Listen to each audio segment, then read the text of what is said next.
let's talk about Caitlin Clark and her legacy. You know, there's a lot of things that we can get into, but let's move on. Does this hurt Caitlin Clark's legacy? If her not winning a national championship, not being able to get that on her resume, you can't just say that she's the GOAT. I'm sorry, people. Does that mean she's not great? No, it doesn't mean that. Does that not mean that she's in the conversation? No, it doesn't mean that she's not in the conversation. Clearly, she's in the conversation. However, you got to be able to finish something off. Look, I get what people are going to say, that winning is a team sport and you can't put a team sport, winning attached to say, yes, you can. Yes, you can. I've said it a million times and I'll continue to say it. Nobody ever says that Dan Marino is the best quarterback of all time. But anybody that saw Dan Marino play and understands anything about football knows when it comes to his arm strength, his release, his accuracy, you can't name three people better than Dan Marino. You just can't. You cannot. And yet, nobody, and I mean outside of Dolphins fans, nobody says that Dan Marino is the best quarterback ever. Nobody does that. Nobody does that. And that's the difference. That's the difference, is that nobody talks about it. And because he didn't win a Super Bowl, I mean, it is what it is. It is what it is. It's just, Tom Brady doesn't have a better arm than Dan Marino. Some interior decorator over on TikTok is saying Tom Brady and Aaron Rodgers have better arms than Dan Marino. Clearly, you never watched Dan Marino. Otherwise, you would never let something like that come out of your mouth. You would never say that.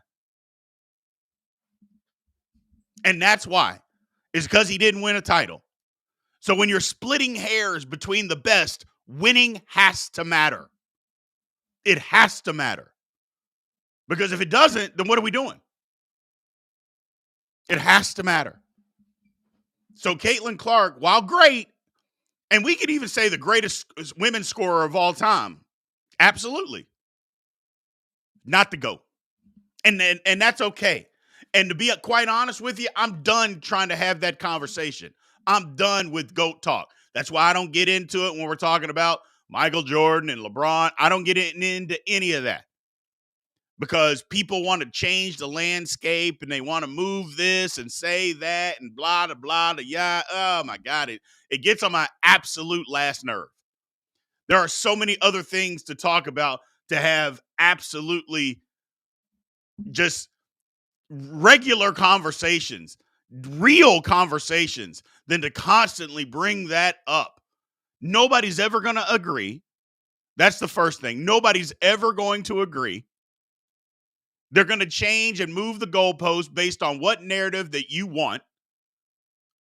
So then that's what you talk about. And then you flip the script and manipulate a conversation. And I just don't have time for that. There's plenty of other things that we can talk about in sports that are true, that we can actually prove. Or we can have fun going after one another about whose team is better. But constant GOAT conversation, oh my God. Yes, every GOAT conversation is led by bias, 1,000%. That's why you all don't hear me talking about that. People try to bait me. You think LeBron's the GOAT? You think MJ's the GOAT? Well, what if I thought Kareem was the GOAT? Then what would you say? And then, well, Kareem wasn't that good. And anybody that says stupid stuff like that, Kareem wasn't that good, that's when I just bow out of the conversation. I'm like, you know what? You're right. I'm done. I'm done. So Caitlin Clark is in the conversation. She's great. She had a great career. I think her college legacy, I don't think it's stained at all. I don't think anything has happened to her legacy. So I don't think anything at all. I think that She went to Iowa. I don't even know if you would say she put Iowa basketball on the map. I think it's bigger than that. I think she put women's college basketball on the map, and people wanted to pay attention to see whether she could break this record, if she was as good as everybody thought, and people tuned in to see if she would lose. People were rooting against her. That's the difference. People were rooting against her. We know it. I know it. Everybody knows that.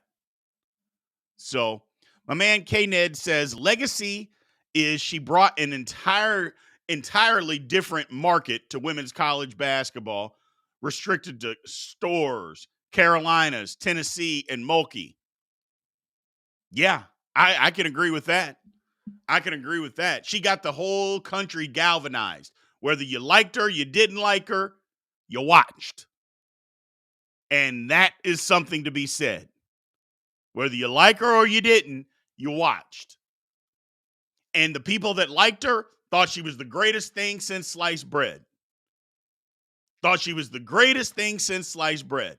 The people that didn't like her thought, hey, she's playing on this team that doesn't have a whole lot of other teams, so she shoots the ball 25 times a game. Okay. Would she do the same thing if she was on a stacked team? The answer to that is no, she wouldn't. But that doesn't mean she wouldn't be just as good. People killed me with that. You act like because you play with other good players and you don't have to do as much, that somehow that means you're not as good. It doesn't mean you're not as good. It doesn't mean that. It just means that you don't have to do as much. But that doesn't mean you're not any good or you're not as good as somebody who doesn't play with a team that's not loaded. That would be my thing. That would be my thing. So, but I like the conversation around it. I like Caitlin Clark. I like what she's doing. I think she's going to be good in the WNBA. I think she can be great in the WNBA. She's got to get some more strength. And because that's the thing about WNBA. Now, look, here's the thing. Do I watch WNBA basketball? The answer to that is no. I do not. Will I tune in a little bit more to see how she's doing? Yeah, I will. But the one thing I know about WNBA basketball, those women are strong and those women are athletic. Those women can play basketball. So she's going to have to get stronger. But she's 22. Who said she's peaked? That's my thing. Is she peaked? I don't think she's peaked. I don't think what she's doing means, she's 22. That's the best she's ever going to be. I don't think that means that at all. And as long as we continue to understand that, she's going to continue to get better, let's keep going down that road. Let's keep going down that road. Hope Clark and Angel stay. Not a big fan of WNBA. Clark and Angel Reese are not staying. They've already said it. So I'm going to watch. I'm going to try to watch this year. I'm going to be that person that says, you know what? Let me watch. They keep asking for more people to just give them a chance. I'm going to give them a chance. I've never been willing to give them a chance. I'm going to give the WNBA a chance. And I would suggest everybody do the same. Give it a chance and just see. I mean, again, I'm no WNBA fan. I'm far from it. But let's just give it a chance and see what can happen. You know, NBA is going to be over. The dog days of baseball, which I can't get into summer regular season baseball, especially since my Mets. Hey, a funny thing happened. My Mets might be resurrected from the dead. We were out of it, and we just might be. Now, we got a series coming up starting today with Atlanta, a 4-game series. If that goes south, then we're continuing to be out of it. But we might just be resurrected from the dead. Maybe I can watch baseball after all a little bit. I mean, I was only going to be able to watch till the middle of May anyway. And I was done last week. We were out of it. So hopefully we can do something. We'll see. We will see. Bill Myers already watches WNBA. Good for you, man. I encourage everybody, give it a chance. Let's just try to give it a chance. I think if we try to compare it to the NBA, you're going to be disappointed.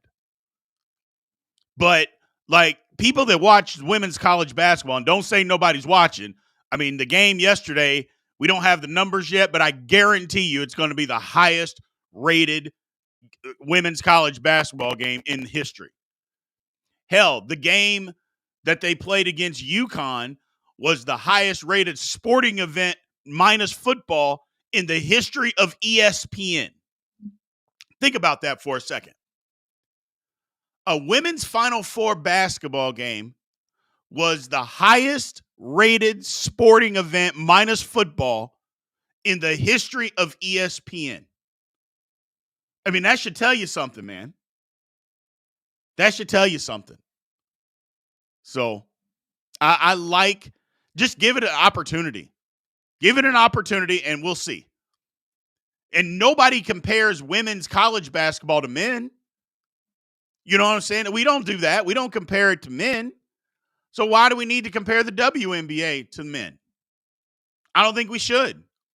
Now, look, I don't want to act like I'm the poster child for advertising for WNBA basketball. I've been the first person to tell you I can't watch it. But I'm going to try to change and give it a chance. So that's what I'm going to do. That's what I'm going to do. TikTok, you guys keep tapping the screen, man. We got to get to 5,000 likes. Share the live. Tap the screen. We need at least 30 follows. So if you're in here and you're not following, please give us a follow.